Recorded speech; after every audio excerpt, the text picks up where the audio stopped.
Usually when a 911 call drops, we expect immediate tactical action. Right, yeah. Like a burning house means you spray water. A severe injury means a tourniquet. You see a problem and you just physically intervene to stop it. It's very direct. Yeah, it relies on a very tactile, visible cause and effect. You spot the threat, you neutralize the threat. Exactly.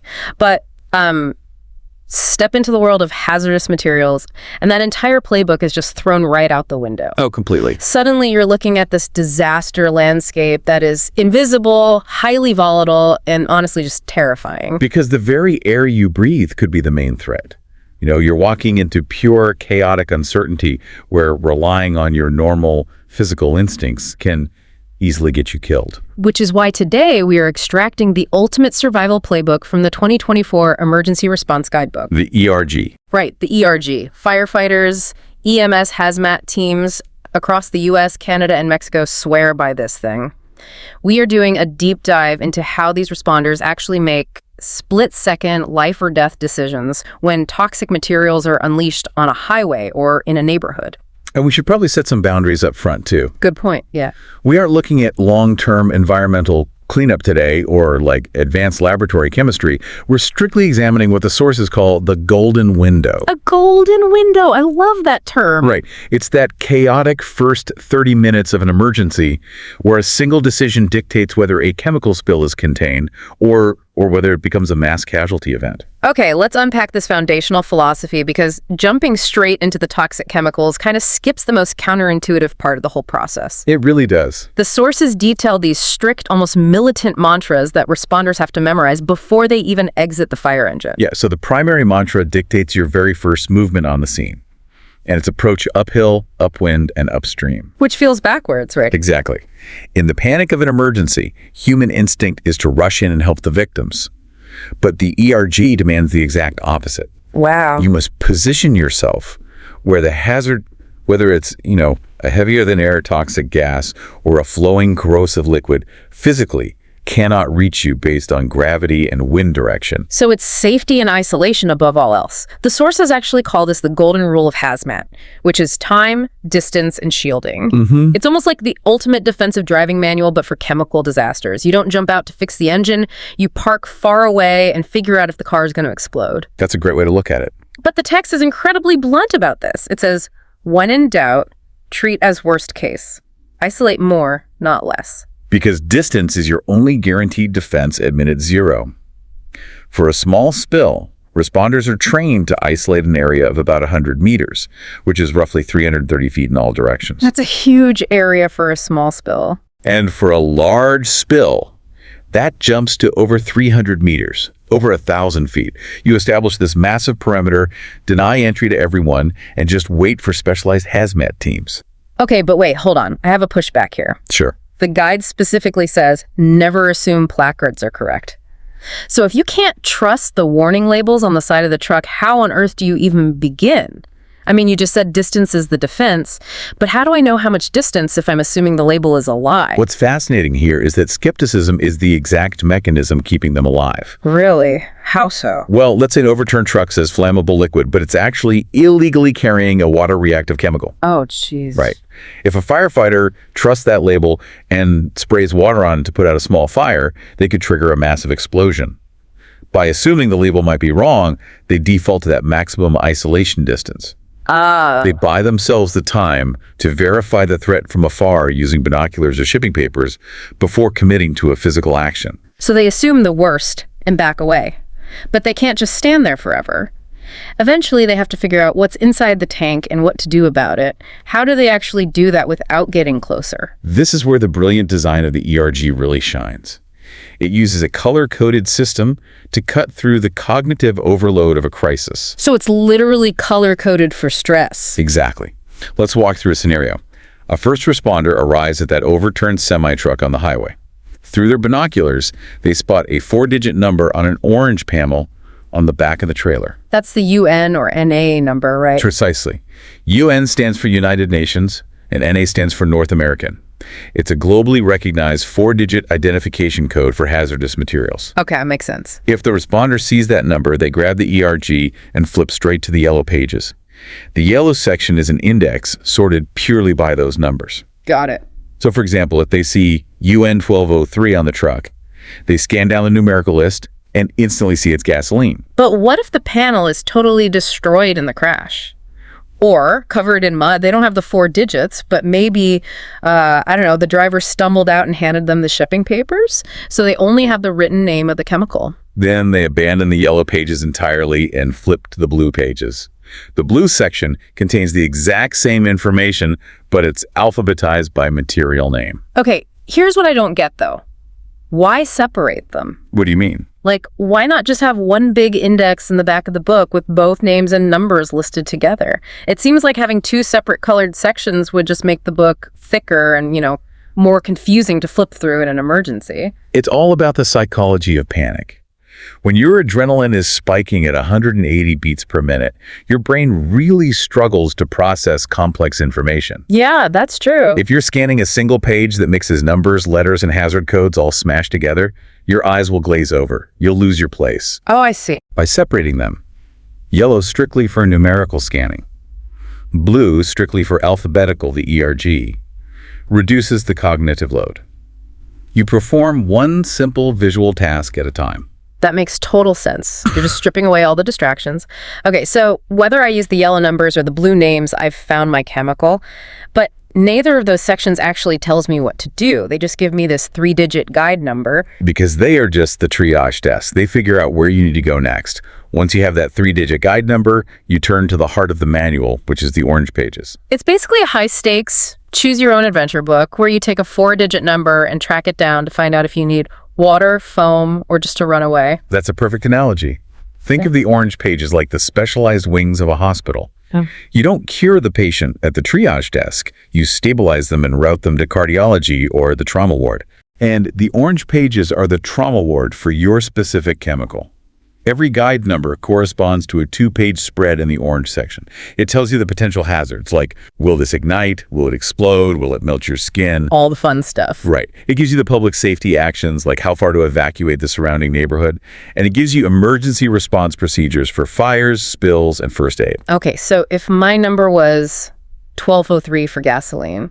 The yellow pages send you to guide 128 in the orange pages, which tells you exactly what kind of firefighting foam to use to smother the vapors. But there is a massive curveball hidden in this process. While you're scanning those yellow or blue triage pages, you might notice your chemicals entry is highlighted in bright green. Yes, the green highlight. The sources hammer this point home. If it's highlighted in green, the rules of the game change instantly. The stakes become astronomical.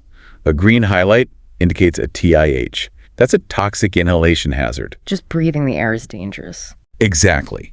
These are materials that can kill you simply by breathing the ambient air.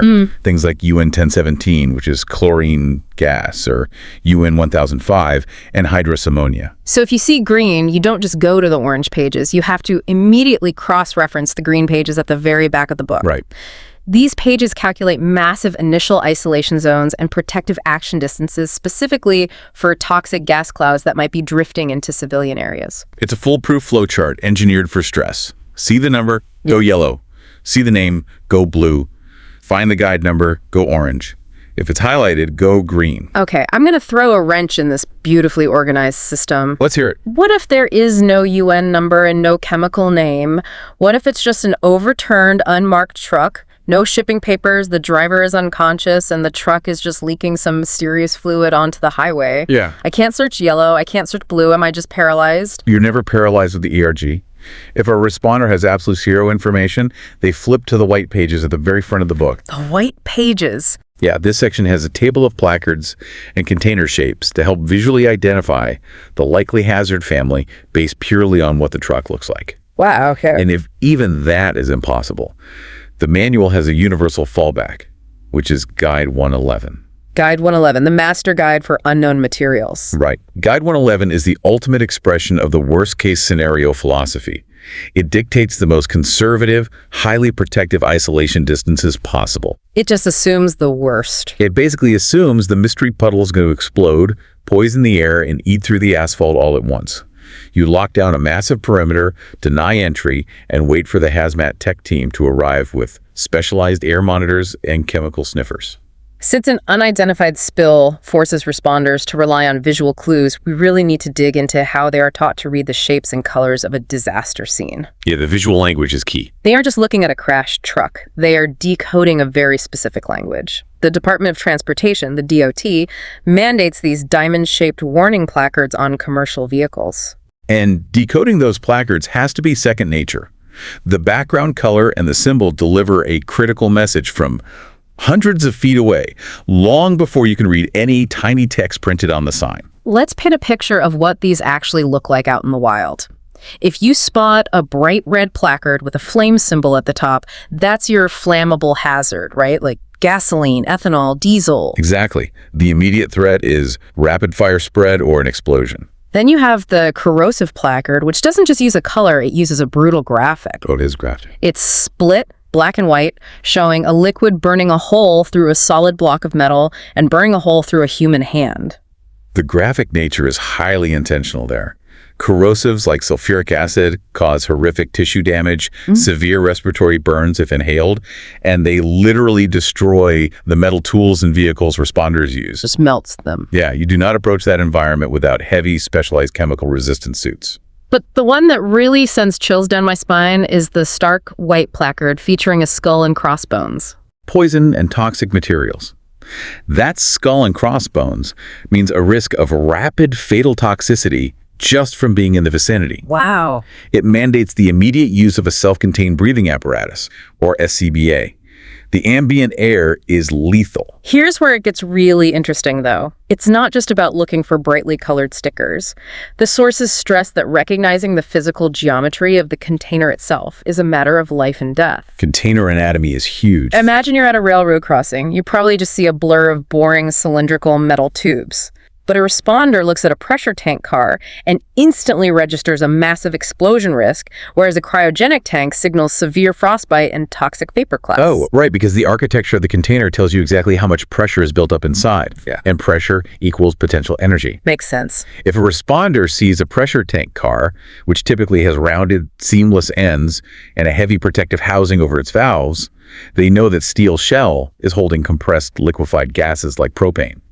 That is a massive explosion waiting for a trigger. Meanwhile, if they spot a cryogenic tank car, which looks completely different, almost like a giant thermos bottle on wheels with a cabinet on the side, they know it's carrying super-cooled liquids. Entirely different nightmare. Right. Severe frostbite on contact and the release of massive freezing vapor clouds that displace oxygen.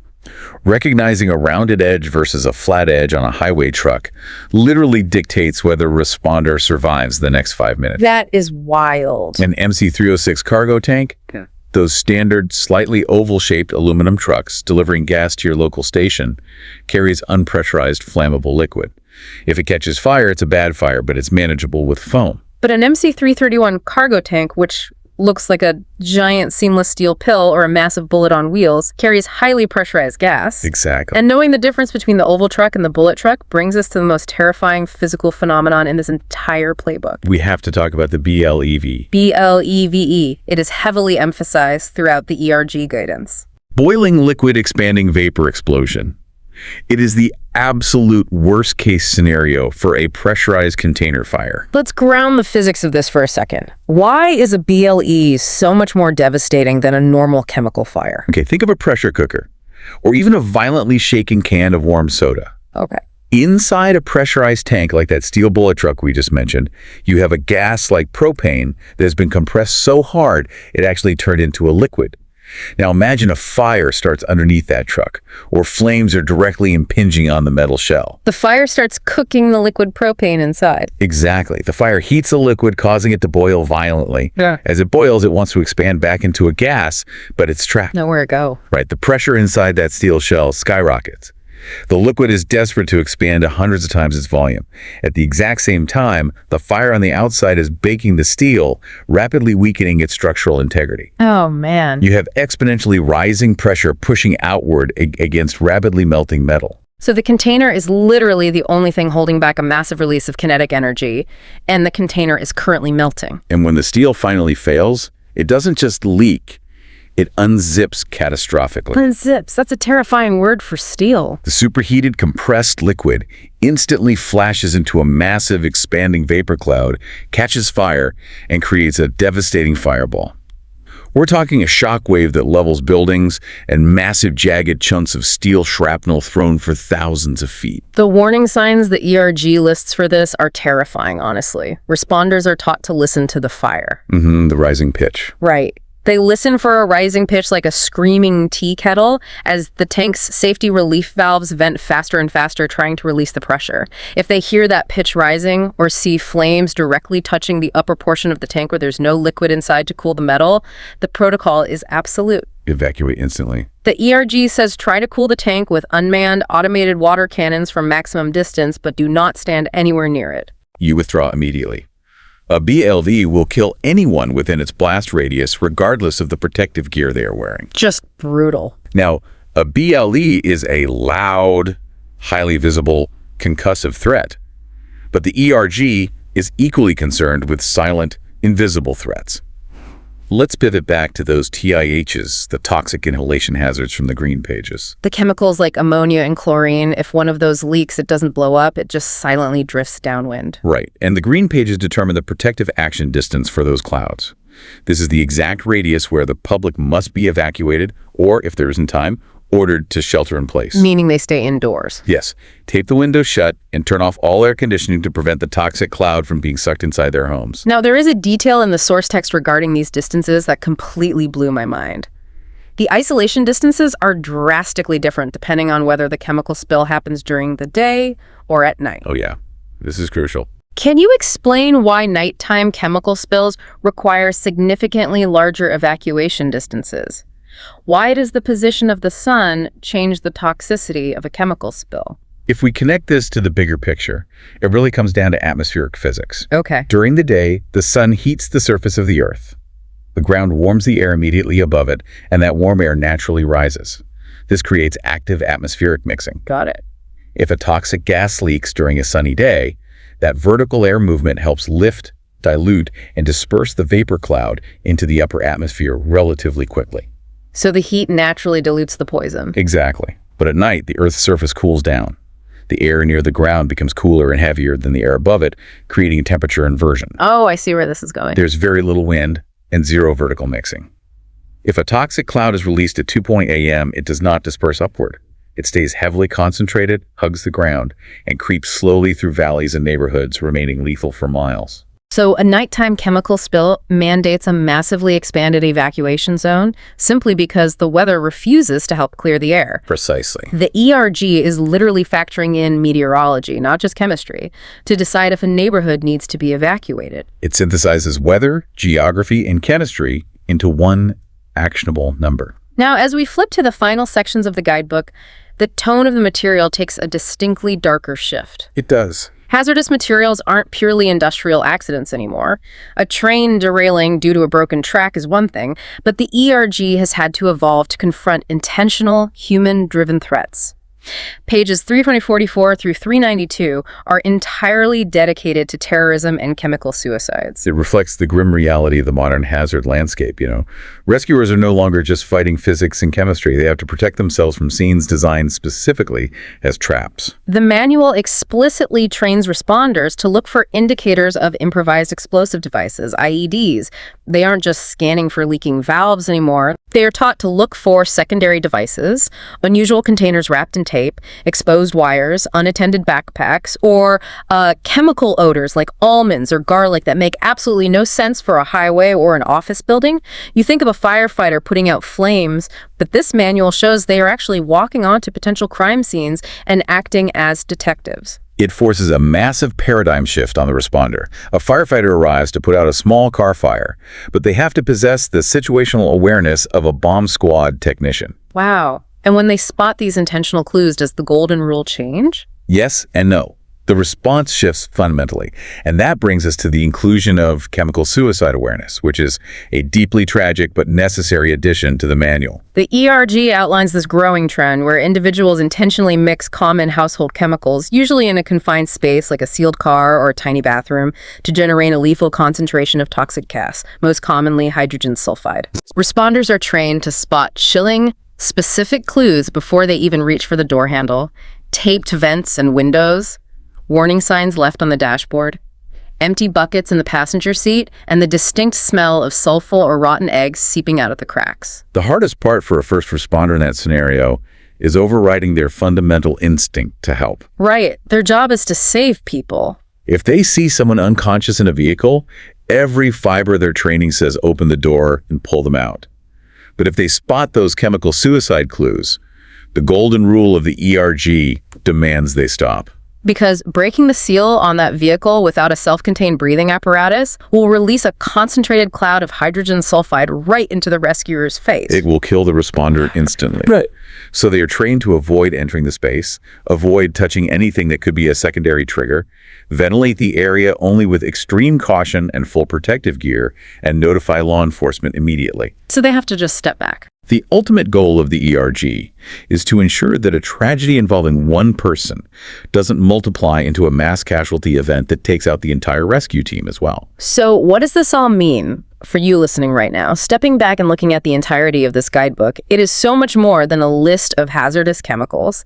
It is an ingenious system of colors: yellow for numbers, blue for names, orange for action plans, green for toxic gas distances. Designed to cut through panic. Exactly. It provides a fast decision path for isolating threats, establishing command, and protecting the public when seconds count. It forces order upon chaos. By mandating that responders stop, establish a perimeter based on wind direction, read the geometry of the tanks, and systematically follow the rainbow of pages, it guarantees a structured response to an unstructured disaster. And for you, while you might not be wearing SCBA gear or commanding a hazmat team anytime soon, understanding these placards and the concept of time, distance, and shielding is incredibly empowering. It really is. Knowing that a bright red placard means fire, or a skull means stay far away, or that the geometry of a bullet-shaped truck means high pressure, it gives you a mental framework to protect yourself. The ERG is explicitly designed for the first 30 minutes of a professional responder's arrival. But here is a final lingering thought to leave you with to mull over. Okay. What if you were the bystander trapped in the agonizing 5 to 10 minutes before the sirens are even heard? Before the 911 dispatchers even know what's happening. Exactly. If you are there at minute 0, you are the first responder for yourself and your family.